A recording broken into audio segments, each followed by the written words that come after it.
In this video, we will call a contract by using the contract package name instead of the package hash. And we will also use the first version of the contract. Remember that we store the contract package name into a named key, which we can now reference.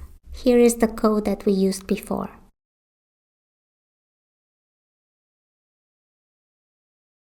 We will specify the following arguments. The session package name is the stored package to be called. The session entry point is the name of the method that will be used when calling the session contract, and the session version is the version that we want to call.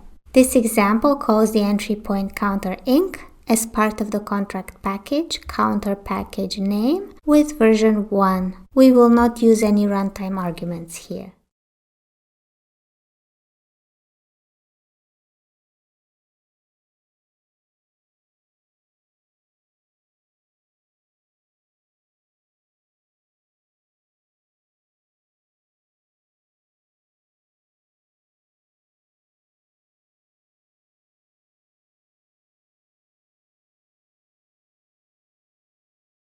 This is it for now. I hope you enjoyed this video and the video series.